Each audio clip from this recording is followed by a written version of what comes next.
नमस्कार दोस्तों, मैं मोहन फिर से स्वागत करता हूं आपका हमारे YouTube चैनल में। आज लेकर हम आए हैं आपके लिए एक अनोखी कहानी जिसका शीर्षक है सौतेली माँ।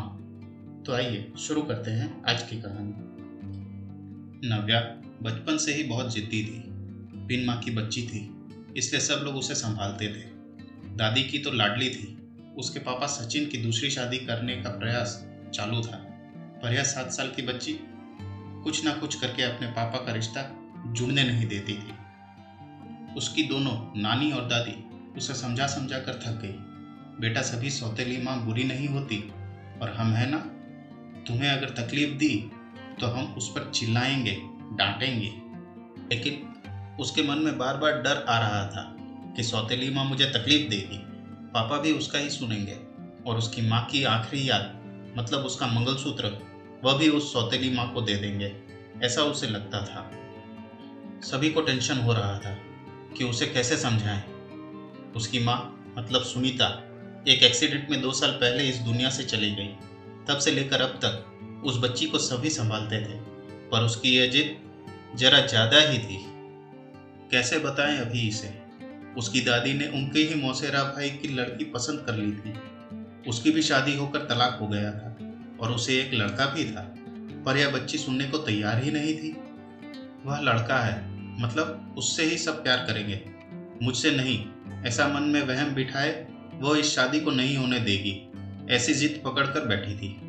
उसके जिद के आगे सचिन भी नहीं बोल सका। दोनों दादी और नानी काफी चिंतित हो गई। बाद में सुनीता की मां ने समस्या का समाधान निकाला। सुनीता की एक दोस्त माया, जिसकी उम्र हो चुकी थी, इसलिए उसकी शादी तय नहीं हो रही थी। उसके घर जाकर नानी ने सब हकीकत बताई। वह सब सुनने और समझने के बाद भी माया शादी के लिए तैयार हो गई। इस वजह से दोनों नानी और दादी भी काफी खुश हो गई। अब सचिन क्या कहता है, इसकी उनको चिंता हो रही थी। खुद सास ही बोल रही थी, इसलिए जम्मई तैयार हो गया लड़की को मिलने के लिए। सचिन ने माया से मिलने का तय किया। मुलाकात के दिन सचिन ने माया से कहा कि मैं सिर्फ नव्या के भविष्य के लिए और अपनी माँ की इच्छा के लिए तैयार हुआ हूँ। मेरी तरफ से बाकी कोई भी उम्मीद मत करो।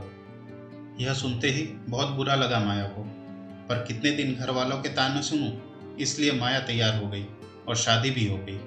उसके घर की परिस्थिति इतनी अच्छी नहीं थी, उस वजह से उसके माँ बाप ने माया को कोई भी जेवर नहीं दिए और नव्या ने अपनी माँ का मंगलसूत्र भी नहीं देने दिया। बाद में सुनीता की माँ ने माया की माँ बनकर सब कुछ किया। नव्या माया को बहुत परेशान करती थी और सौतेली माँ ऐसा ही पुकारा करती थी उसे। माया थोड़ा सा डांटती या उसे समझाने का प्रयास करती, तब जानबूझकर झूठ मूठ कर रोने लगती थी। माया 2 महीने में ही पूरी तरह हताश हो गई। दोनों दादी और नानी को पहले ही सब कुछ पता था, इस वजह से माया को वह कुछ नहीं बोलती थी। वह उल्टा उसे बोलती थी कि मारोगी भी तो चलेगा, पर सचिन को यह सब सहन नहीं होता था। जब परिस्थिति हाथ से निकलने लगी तो माया ने उसकी सहेली को, जो कि एक स्कूल टीचर थी, उसके साथ मिलकर एक प्लान बनाया और सचिन को असली परिस्थिति का सच का पता चले, इसलिए नव्या के ड्रामे का वीडियोस बनाकर उसे दिखाया। पहले माया को ही गलत समझने वाला सचिन सारी सच्चाई से अवगत हुआ और उसने उन दोनों को धन्यवाद किया। प्यार से नव्या को समझाया कि इसके आगे तुम्हें माया के साथ अच्छा बर्ताव करना होगा, उसकी सब बातें सुननी होंगी। हालांकि नव्या ने काफी तमाशा किया, पर उसकी साइड लेने वाला कोई भी नहीं है, यह उसे समझ में आ गया। उसको माया पर बहुत गुस्सा आता था। माया उसे बहुत समझाती थी। धीरे धीरे माया और सचिन का रिश्ता भी सुधर रहा था, पर पति पत्नी जैसा रिश्ता उनमें नहीं था, और वो सचिन ने उसे पहले ही बता दिया था। माया को बहुत बुरा लगता था। उसने अपनी इच्छाएं अपने मन में ही दबा दी। नव्या को उसने सौतेलापन कभी भी दिखाया नहीं, पर नव्या मात्र उसके साथ झगड़ा ही करती थी। धीरे धीरे नव्या बड़ी होती गई। सचिन हमेशा काम के लिए बाहर रहता था।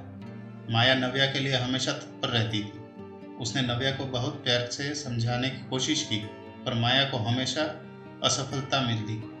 उसने सचिन की माँ हमेशा बीमार रहती थी, उनकी वह देखभाल करती थी। उन्होंने एक बार माया को बुलाकर बताया, मुझे बहुत चिंता होती थी इस नव्या की, पर अभी नहीं होती। तुम हो ना, अभी मेरा कुछ भी हो जाए चलेगा, पर तुम्हारे लिए मुझे बहुत बुरा लगता है। जिस बच्ची के लिए तुम इतना करती हो, उसकी उसे कीमत ही नहीं है।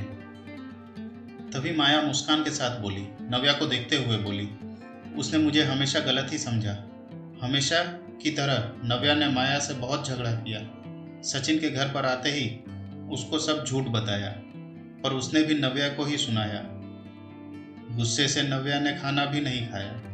माया ने भी खाना खाया नहीं। नव्या को समझाने के लिए गई तो माया ने कहा, मुझे तुम्हारी माँ की जगह नहीं चाहिए, उसकी आखिरी निशानी मतलब उसका मंगलसूत्र भी नहीं चाहिए। मुझे सिर्फ तुम माँ बोलकर पुकार लो, मेरे लिए उससे बड़ा कोई पुरस्कार नहीं होगा। जिस दिन तुम ऐसा करोगी उस दिन मुझे ममता का गहना मिल जाएगा, वही मेरा खरा पहला गहना होगा। पर नव्या सुनेगी तब ना। जैसा था वैसा ही सब चालू रहा। कई दिनों बाद दादी की तबीयत बिगड़ी। उन्होंने सचिन को बुलाया और कहा, माया बहुत अच्छी लड़की है, वह कभी भी भेदभाव नहीं करेगी, तुम उसको अपनी पत्नी की तरह स्वीकार कर लो। उसकी भी कोई उम्मीद होगी तुमसे, वह पूरा करो। ये आखिरी शब्द बोलकर दादी चल बसी। सचिन को माँ के वह शब्द कान में गूंज रहे थे। महीना हो गया तब भी वही शब्द का विचार करके गैलरी में शांत बैठा था।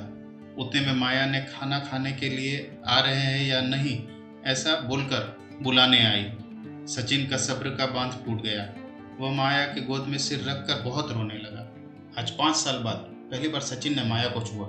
माया घबरा गई। उतने में नव्या वहां पर आ गई। इस वजह से वह विषय वहीं पर ही खत्म हो गया। कई दिनों बाद वापस सब नॉर्मल हो गया। दोनों ही अब शरीर से मन से नजदीक आ गए थे। नव्या को समझ आने के बाद वह भी जरा अच्छा बर्ताव करने लगी। अभी उसकी 12वीं की परीक्षा थी, इसलिए माया उसके टाइम टेबल सब ठीक से संभाल रही थी। कुल मिलाकर सब अच्छा चल रहा था। ऐसे में उनकी खुशियों को नजर लग गई। सचिन का भी एक्सीडेंट हो गया और वह गुजर गया। अभी माया और नव्या वह दोनों ही थी एक दूसरे के लिए। जो भी सेविंग्स थी उस पर घर चल रहा था। माया तो ग्रेजुएट नहीं थी, इस वजह से उसे नौकरी मिलने में दिक्कत आ रही थी। छोटी छोटी नौकरी करके वह घर खर्चा चला रही थी। सचिन की सब सेविंग उसने नव्या के लिए रख दी। अब नव्या को प्यार हो गया था सुशांत नाम के लड़के से। इस वजह से माया ने उनका प्रेम विवाह करने का सोचा। सब लोग अच्छे हैं, नव्या भी खुश रहेगी, ऐसा उसे विश्वास था। पर सुशांत की माँ खड़ूस थी। सचिन के जाने के बाद उनकी परिस्थिति भी अच्छी नहीं थी। नव्या शादी के बाद ज़्यादा गहने नहीं लाई, इसलिए ससुराल वाले उसे तकलीफ दे रहे थे। उसकी सास की सहेलियां घर पर आई थी नई दुल्हन से मिलने। तब नव्या की सौतेली माँ के बारे में बुरा भला बोल रही थी।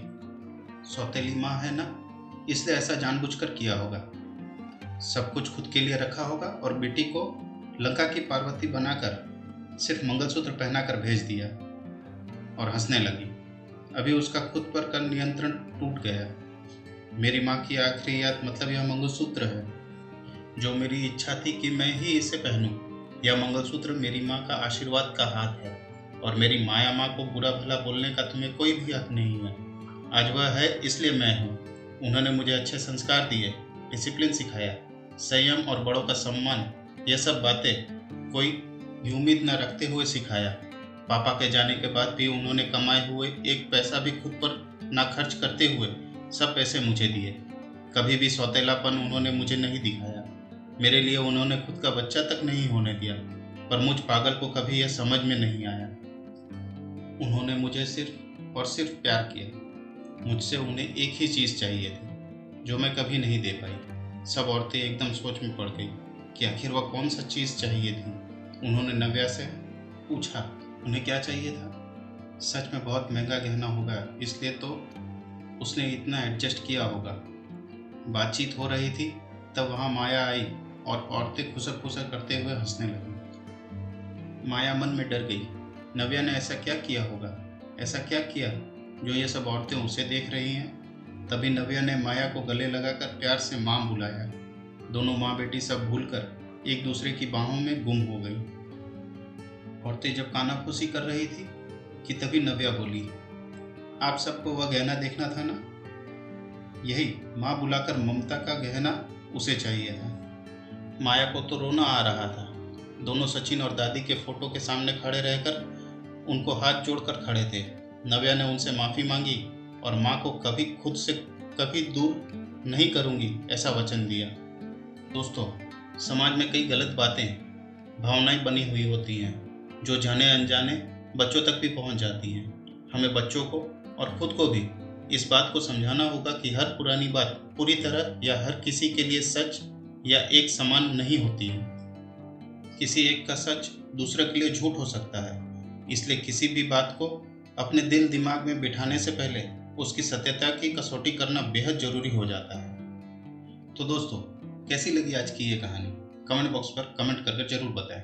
और अगर कहानी पसंद आई हो तो एक लाइक और शेयर अवश्य करें।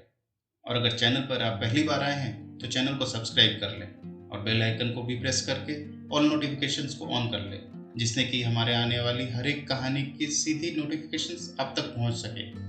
मिलते हैं एक और नई कहानी के साथ हमारे अगले वीडियो में। तब तक के लिए अलविदा दोस्तों।